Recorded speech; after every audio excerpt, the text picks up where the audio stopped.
Assalamualaikum warahmatullahi wabarakatuh. Anak-anak Bapak kelas 2 SD Al-Kafa, pada hari ini kita akan melanjutkan pembelajaran kita tentang Surah Al-Asr pada materi bab 2, yaitu mengenal makna Surah Al-Asr. Sebelum kita memulainya, di sini Bapak akan menyampaikan pertanyaan dulu. Apakah kalian sudah hafal ataupun sudah bisa melafalkan surah An-Nas pada pelajaran yang lalu? Mudah-mudahan sudah. Alhamdulillahirabbil alamin. Jadi di sini kita sebelum mulainya kita mengucapkan puji dan syukur kehadirat Allah Subhanahu wa taala yang mana pada hari ini kita masih diberikan kesempatan dan kesehatan sehingga kita dapat melakukan pembelajaran meskipun secara online. Di sini Bapak mengucapkan terima kasih atas partisipasinya dalam pembelajaran secara online di SD Al-Kafa ini. Kemudian selawat berangkaikan salam kita hadiahkan kepada junjungan alam Nabi kita Muhammad Shallallahu Alaihi Wasallam. Semoga kita semua mendapatkan syafaatnya di kemudian hari. Di sini Bapak akan mendoakan kita semua supaya kita selalu dalam lindungan Allah Subhanahu wa taala. Semoga kita terhindar dari segala macam penyakit, terutama terhindar dari wabah yang melanda dunia saat ini, yaitu wabah virus corona. Semoga wabah ini cepat berlalu sehingga kita bisa bertatap muka kembali, belajar secara bersama-sama di SD Al-Kafa yang kita cintai ini. Baik, kita mulai. Di sini Bapak akan menampilkan bacaan ataupun menampilkan slide berupa surah Al-Asr. A'udzu billahi minas syaitonir rajim. Bismillahirrahmanirrahim. Wal 'asr innal insana lafil husrin illal ladzina amanu wa amilus solihati wa tawassaw bil haqqi wa tawassaw bis sabr. Jadi pada bagian ini boleh dibaca, boleh tidak, yaitu hanya kelihatan samar. Boleh wal asri, karena kita dalam proses belajar mengajar. Baik, artinya, demi masa, sungguh manusia berada dalam kerugian, kecuali orang-orang yang beriman dan mengerjakan kebajikan, serta saling menasihati untuk kebenaran dan saling menasihati untuk kesabaran. Jadi di sini maksudnya anak-anak, Allah itu bersumpah kepada waktu. Kenapa? Karena Allah menjelaskan di sini bahwasanya sebagian manusia ataupun ada beberapa manusia yang berada dalam kerugian. Kecuali orang yang beriman dan mengerjakan kebajikan serta saling menasihati untuk kebenaran dan saling menasihati untuk kesabaran. Jadi kita ini sebagai umat muslim, kita itu saling nasihat menasihati untuk kebenaran dan menasihati untuk kesabaran. Contohnya, ada teman kita yang nakal, kita nasihati secara baik-baik supaya tidak tersinggung. Kemudian ada teman kita, orangnya selalu ingin cepat, tidak sabar. Kemudian ada yang sikapnya selalu mengganggu orang lain. Jadi di sini kita sebagai umat muslim diperintahkan untuk nasihat menasihati dalam kebajikan ataupun kebenaran. Kemudian nasihat menasihati untuk kesabaran.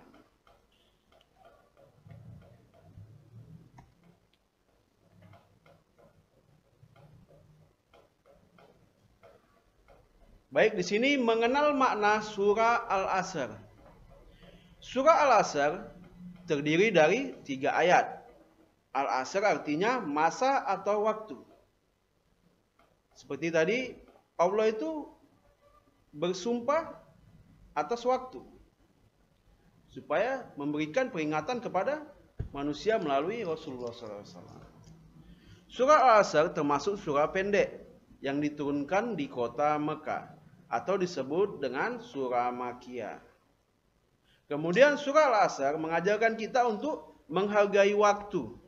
Manusia yang mensia-siakan waktu yang ia miliki, maka ia akan mengalami kerugian. Karena waktu yang telah berlalu, sedetik pun tidak akan dapat dikembalikan. Maksudnya di sini adalah kita sebagai umat manusia tidak boleh menyia-nyiakan waktu. Kita harus menghargai waktu sedetik pun.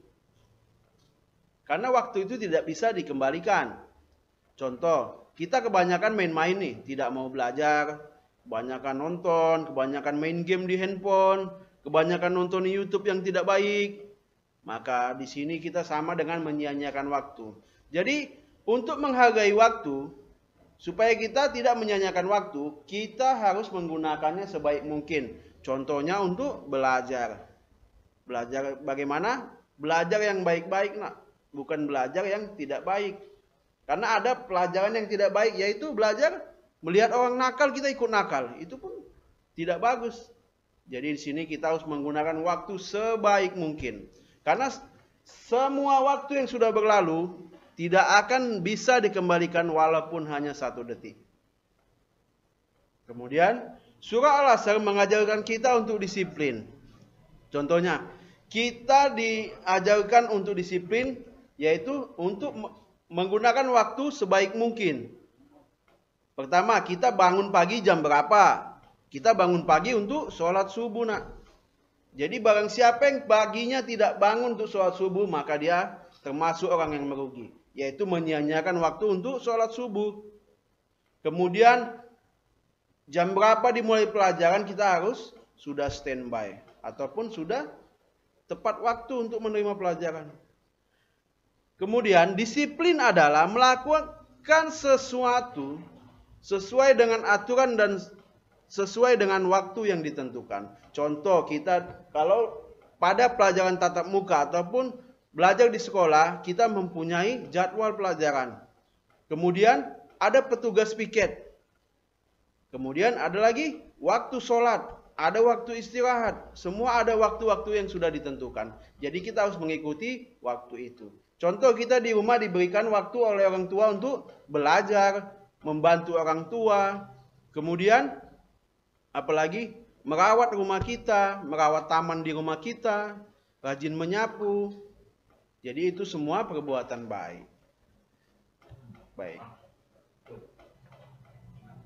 Jadi di sini Bapak akan menyampaikan contoh perilaku disiplin. Pertama, bangun tidur tidak terlambat untuk sholat subuh, nak. Bahkan lebih baik lagi bangun sebelum sholat subuh itu kita bisa melaksanakan sholat tahajud, nak. Kemudian pergi ke sekolah tepat waktu. Ini kalau kita belajar secara tatap muka. Kemudian mengerjakan rumah tanpa ditunda-tunda. Mengerjakan pekerjaan rumah tanpa ditunda-tunda. Jadi misalnya dikasih PR sama guru dari sekolah secara online, kita kerjakan langsung. Jangan ditunda, besok aja bisa, nanti malam bisa. Maka di situ kita, kalau kita tunda-tunda berarti kita menyia-nyiakan waktu yang sudah diberikan Allah kepada kita. Kemudian melakukan sholat di awal waktu. Maksudnya di sini adalah jangan melambat-lambatkan waktu sholat. Ketika setelah azan, usahakan kita segera mendirikan sholat. Kemudian melakukan ibadah lain sesuai waktunya. Di sini maksudnya adalah ada ibadah-ibadah yang sudah ditentukan waktunya. Di sini kita berarti melaksanakan ibadah tersebut sesuai dengan waktunya. Jangan ditunda-tunda. Jadi tidak ada waktu yang sia-sia kalau kita mengerjakan sesuai dengan ketentuan dan ketepatan waktu. Baik, intisarinya adalah surah An-Nas yang lalu memerintahkan kita untuk selalu berlindung kepada Allah dari segala macam kejahatan. Kemudian surah Al-Asr mengajarkan kita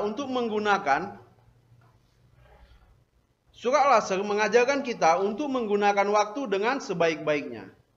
Kemudian surah Al-Asr juga mengajarkan untuk berperilaku disiplin. Baik, di sini cukup sekian Bapak menjelaskan tentang makna surah Al-Asr pada materi kita hari ini. Semoga bermanfaat, semoga kita selalu dalam lindungan Allah Subhanahu wa taala sehingga kita terhindar dari wabah yang sedang melanda dunia saat ini. Semoga wabah ini cepat berlalu dan kita bisa belajar tatap muka kembali. Amin ya rabbal alamin. Wassalamualaikum warahmatullahi wabarakatuh.